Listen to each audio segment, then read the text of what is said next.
بسم اللہ الرحمن الرحیم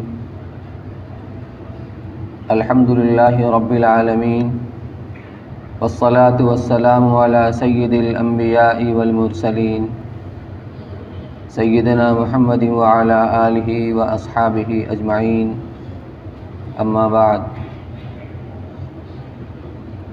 فعن ابن عباس رضی اللہ تعالی عنہما قال قال رسول اللہ صلی اللہ علیہ وسلم ما من ایام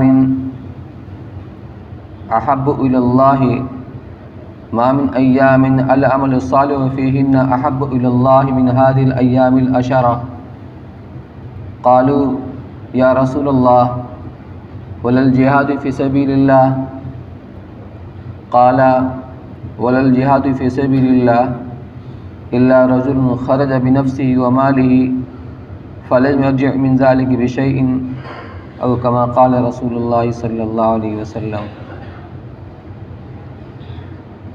محترم بھائی اور بزرگوں، ہر سال رمضان سے پہلے وہ مشہور حدیث جس میں رسول اللہ صلی اللہ علیہ وسلم نے مختلف انداز سے تاکید فرمائی ہے کہ ایک مسلمان کا کوئی بھی لمحہ غفلت سے نہ گزرنے پائے، ہر سال بیان کی جاتی ہے۔ اسی طرح عید الاضحیٰ سے متعلق جب ذی الحجہ کا مہینہ شروع ہو جاتا ہے، اس سے پہلے یہ روایت جو میں نے آپ کے سامنے ذکر کی ہے، یہ بھی عام طور پر خطیب حضرات بیان کرتے ہیں۔ مقصد صرف یاد دہانی ہوتی ہے کہ یہ جو مواقع ہیں کہ آدمی ان ایام میں، ان مواقع میں جو کر سکے کر لے، غفلت کی وجہ سے یا آدمی کو ذہول ہو جاتا ہے تو چوک جاتا ہے، لیکن یاد دہانی کرا دینے پر لوگوں کو عمل کی توفیق ہو جاتی ہے۔ اسی کے پیش نظر یہ حدیث آپ کے سامنے پھر اسی مناسبت سے پیش کی گئی ہے، جس میں اللہ کے رسول صلی اللہ علیہ وسلم فرماتے ہیں کہ سال کا کوئی بھی دن ایسا نہیں ہے کہ جن دنوں میں اللہ تعالیٰ کو نیک عمل کرنا زیادہ محبوب ہو سوائے ان 10 دنوں کے، یعنی عشرہ ذی الحجہ کے۔ جب آپ نے اتنی اہمیت کے ساتھ اور تاکید کے ساتھ یہ بات بیان فرمائی تو حضرات صحابہ کرام کو یہ خیال ہوا کہ جہاد جیسی چیز جس پہ انسان کی اپنی جان بھی قربان کرنی پڑتی ہے، اپنا مال بھی قربان کرنا پڑتا ہے، مشقت بھی برداشت کرنا پڑتا ہے، تو کیا اس سے بھی زیادہ اور اس سے بھی بڑھ کر محبوب عمل ہے اللہ کے نزدیک؟ تو انہوں نے اپنے اس خدشے کی اور خیال کی اصلاح کے لیے آپ سے عرض کیا کہ اے اللہ کے رسول، کیا جہاد سے بھی بڑھ کر ان دنوں کے اندر عمل خیر کرنا ہے اللہ کے نزدیک محبوب؟ تو آپ نے ارشاد فرمایا ہاں، ان دنوں کے اندر نیک عمل کرنا اللہ تعالیٰ کو عام دنوں میں جہاد سے بھی بڑھ کر محبوب ہے۔ ہاں، ایک شکل مستثنا ہے کہ کوئی شخص اپنی جان، اپنا مال لے کر اللہ کی راہ میں نکلا جہاد کرنے کے لیے، اور سب کی سب اللہ کی راہ میں قربان کر دیا، کچھ لے کر واپس نہیں لوٹا، جان بھی قربان کر دیا، مال بھی قربان کر دیا۔ شریعت کے اندر جن عملوں کے اندر جتنی زیادہ مشقت ہوتی ہے اتنی ہی زیادہ اس میں اجر و ثواب ہوتا ہے۔ اس سے زیادہ مشقت کیا ہوگی کہ آدمی اپنی جان بھی قربان کر دے؟ تو یہ تو مستثنا ہے۔ اس کے علاوہ کا مجموعی اعتبار سے اللہ تعالیٰ کو ان 10 دنوں کے اندر نیک عمل بہت زیادہ محبوب ہے۔ اب یہ سوال پیدا ہوتا ہے کہ رمضان کے ایام میں جو عمل کیے جاتے ہیں وہاں تو 1/70 ملتا ہے، تو کیا ان دنوں کے اعمال سے بھی اس کی فضیلت بڑھ جائے گی؟ ایک فطری سوال پیدا ہوتا ہے۔ تو 2 چیز ہے، ایک ہے محبوبیت اور ایک ہے ثواب کا 2 چند ہونا۔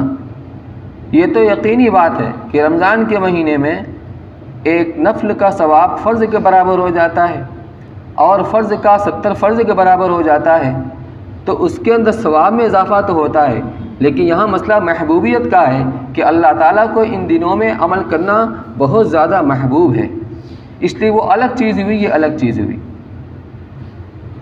تو یہ بھی ممکن ہے کہ رمضان کے ایام کو اس سے مستثنیٰ کر دیا جائے، تو سال کے باقی ایام کے اندر انسان جو بھی نیک عمل کرتا ہے، ان دنوں کے اندر جو نیک عمل کرے گا، اللہ تعالیٰ کو ان دنوں کے اندر ان نیک عمل کا کیا جانا سب سے زیادہ محبوب ہوگا۔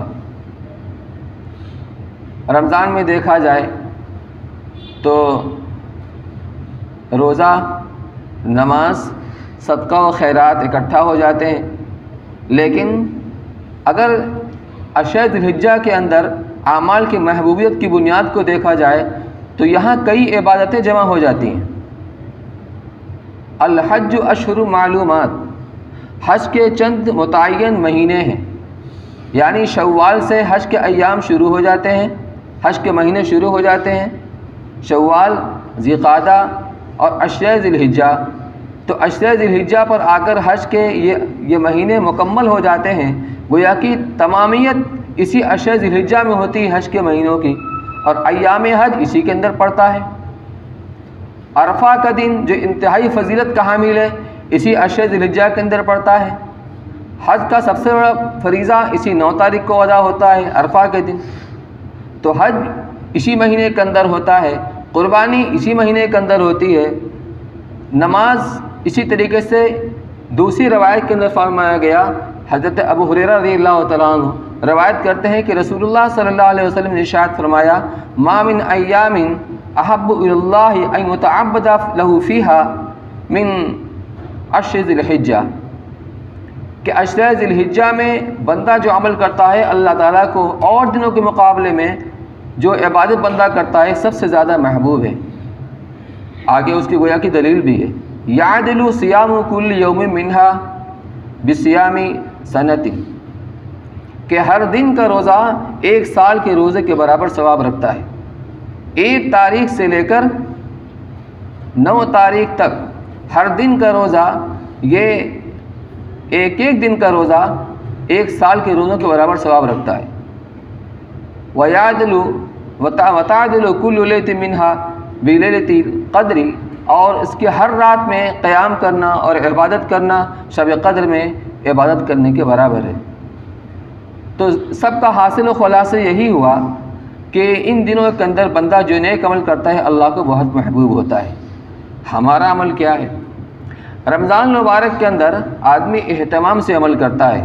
جو صاحب توفیق ہوتے ہیں، جن کو اللہ توفیق عطا فرماتے ہیں، وہ عام دنوں کے مقابلے میں اپنی عبادات کے اندر اضافہ کر دیتے ہیں، نفلوں کے اندر اضافہ ہو جاتا ہے، تلاوت قرآن میں اضافہ ہو جاتا ہے، ذکر و اذکار کے اندر اضافہ ہو جاتا ہے۔ خلاصہ یہ ہے کہ ان ثواب کو حاصل کرنے کے لیے بندہ اپنے طور پر اہتمام سے محنت کرتا ہے، لیکن ان دنوں کے اعتبار سے اگر دیکھا جائے تو ہمارے ہاں بہت غفلت ہے۔ تو جب اللہ کے رسول صلی اللہ علیہ وسلم نے متوجہ فرمایا ہے تو ہمیں بھی اس کے اندر حصہ لینا چاہیے۔ اس لیے ہمارا جو بھی اپنا معمول ہے، فرائض تو متعین ہیں، اس پہ تو کوئی دائیں بائیں نہیں ہو سکتا، وہ تو کرنا ہی کرنا ہے، لیکن جو نفلی اعمال ہیں، فرائض کے علاوہ نوافل ہیں، قرآن کی تلاوت ہے، اسی طریقے پر ذکر و اذکار ہیں، صدقہ و خیرات ہیں، ان کا بھی ہمیں خصوصی اہتمام کرنا چاہیے، اور یہ سوچ کر کہ اللہ کو ان دنوں کے عمل کرنا بہت محبوب ہے۔ ایک روایت ام سلمہ رضی اللہ تعالیٰ عنہ سے مروی ہے، فرماتے ہیں کہ رسول اللہ صلی اللہ علیہ وسلم نے ارشاد فرمایا، اذا دخل العشر واراد بعضكم ان يضحي فلا يمس من شعره وبشره شيئا، کہ جب عشر ذی الحجہ شروع ہو جائے، گویا ذی الحجہ کا چاند ہو جانے کے بعد جب اس کا مہینہ شروع ہو جائے اور تم میں سے کوئی قربانی کرنا چاہتا ہے، اب عام اس سے ہے کہ اس کی نفلی قربانی ہے کہ اس کی واجب قربانی ہے، قربانی کے ارادہ ہے، قربانی کرنا چاہتا ہے، تو وہ اپنے بال اور اپنے ناخن کو نہ تراشے۔ اور ایک روایت میں ہے فلا یاخذن شعرہ ولا یقلمن ظفرہ، نہ تو اپنے بال کو تراشے، کاٹے، اور نہ اپنے ناخن کو تراشے، ہرگز ایسا نہ کرے۔ گویا اس میں اور تاکید ہے، اس میں اور تاکید ہے۔ اگرچہ ہمارے احناف کے یہاں چاند دیکھنے کے بعد سے اپنی قربانی کرنے سے پہلے تک اپنے بالوں کو کاٹنا، حجامہ بنوانا، ناخن تراشنا وغیرہ وغیرہ، اس سے بچنا مستحب ہے، استحباب کے درجے کی چیز ہے۔ لیکن تعلق کی بات یہ ہے آدمی اس سے بھی پرہیز کرے۔ کیوں؟ علماء کرام لکھتے ہیں کہ حج ہر سال ہوتا ہے۔ اب ان حالات کو آپ رہنے دیجئے، عام حالات کے اندر حج ہر سال ہوتا ہے اور ساری دنیا سے لوگ حج کرنے کے لیے جاتے ہیں، لیکن کون جاتا ہے؟ وہی جاتا ہے حج کرنے کے لیے اللہ کی طرف سے جس کی منظوری ہو جاتی۔ دنیاوی اسباب، قرآن اندازی کا ہونا یا اور جو شکلیں ہوتی ہیں اس میں جس کا نام آتا ہے وہی جاتا ہے، دوسرا کوئی نہیں جاتا۔ لیکن حقیقت یہ میرے بھائیوں کہ اللہ تعالیٰ کے یہاں پہلے اس کا انتخاب ہوتا ہے۔ یہ دنیا میں تو ایک ظاہری سبب ہے، جاتا وہی ہے جس کے بارے میں اللہ کے یہاں طے ہو جاتا ہے کہ سال یہ حج کرے گا۔ تو ظاہر سی بات ہے ہر علاقے میں سے کچھ منتخب لوگ جاتے ہیں، چند لوگ جاتے ہیں، لیکن اکثریت تو وہیں پر رہ جاتی ہے۔ لیکن کس مسلمان کے دل کے اندر جذبہ نہیں ہوگا کہ میں اس سرزمین پر میں حاضری دوں، میں حج کروں اور میں زیارت کروں؟ جذبہ سب کا ہوتا ہے۔ اس لیے جو لوگ حج میں نہیں جا سکتے ہیں تو کچھ اعمال جو حج کے ہوتے ہیں کم سے کم اس میں ان کی شرکت ہو جائے۔ تو احرام باندھنے سے لے کر کے احرام کھلنے تک حاجی کے لیے اپنے بالوں کو کاٹنا، اپنے ناخن کو تراشنا، حجامہ بنوانا یہ منع ہو جاتا ہے۔ تو ایک جزوی عمل کے اندر گویا کہ حاجی کے ساتھ شرکت ہو گئی۔ پھر احرام باندھنے کے بعد حاجی کثرت کے ساتھ تلبیہ پڑھتا ہے اور اس کو یہی حکم ہے کہ کثرت کے ساتھ تلبیہ پڑھا جائے، تو ان ایام کے اندر کا کثرت سے اللہ کا ذکر کیا جائے۔ چنانچہ ایک روایت کے اندر آتا ہے کہ ان ایام کے اندر کثرت کرو لا الہ الا اللہ کی اور تکبیر کی، اور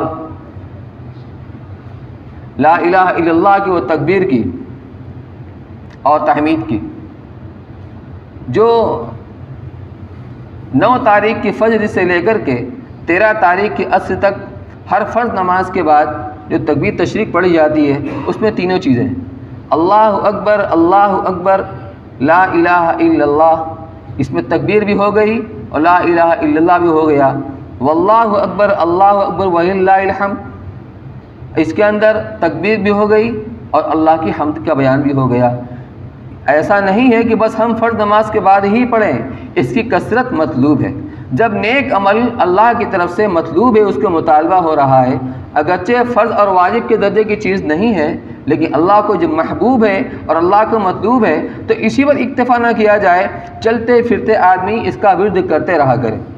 تو جب اور نوافل کی کثرت ہونی چاہیے، نفل نماز کی کثرت ہو، تلاوت کی کثرت ہو، تو اذکار کی بھی کثرت ہو۔ ان اذکار کے اندر زیادہ سے زیادہ یہی اللہ اکبر لا الہ الا اللہ واللہ اکبر وللہ الحمد۔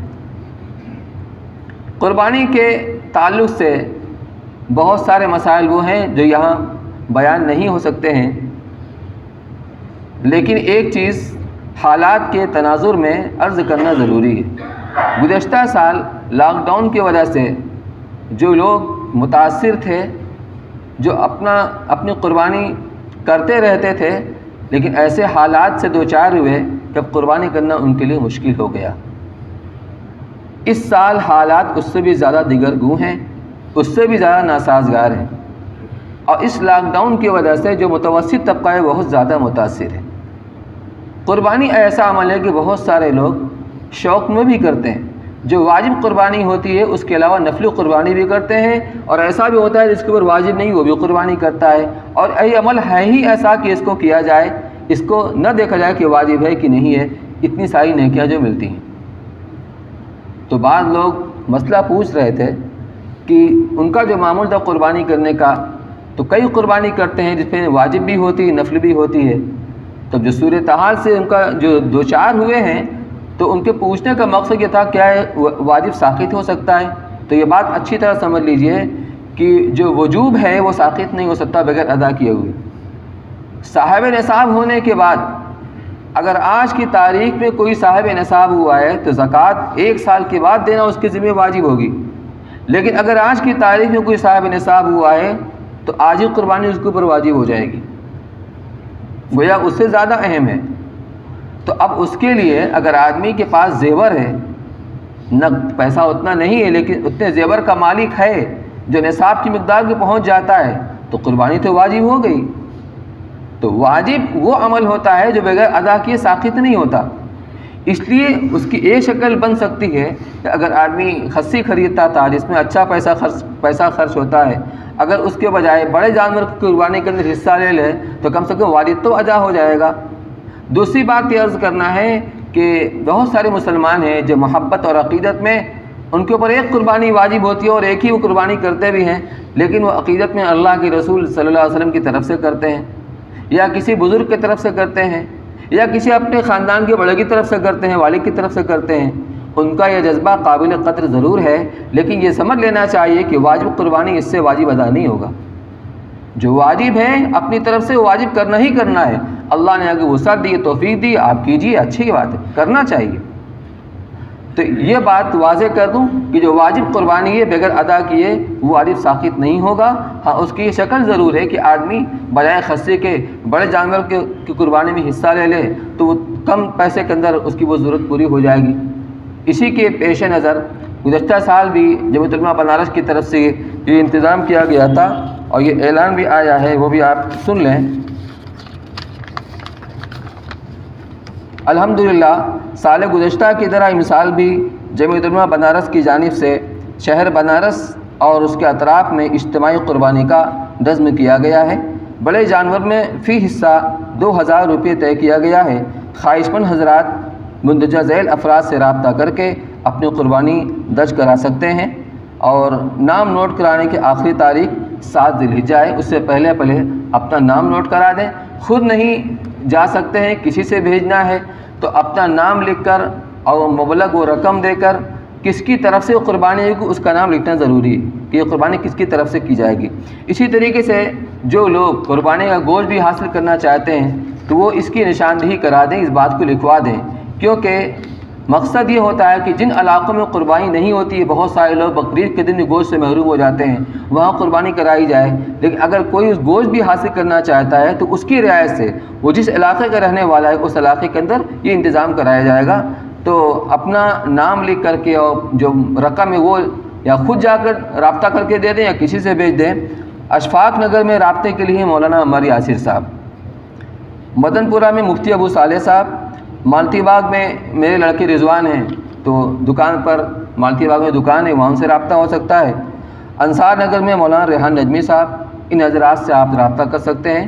تو مقصد صرف یہ ہے کہ جن لوگوں کی واجب قربانی ہے اور ابھی ان کی وسعت نہیں ہے تو اس طریقے سے اگر وہ ادا کر سکتے ہیں تو ان کا واجب ادا ہو جائے۔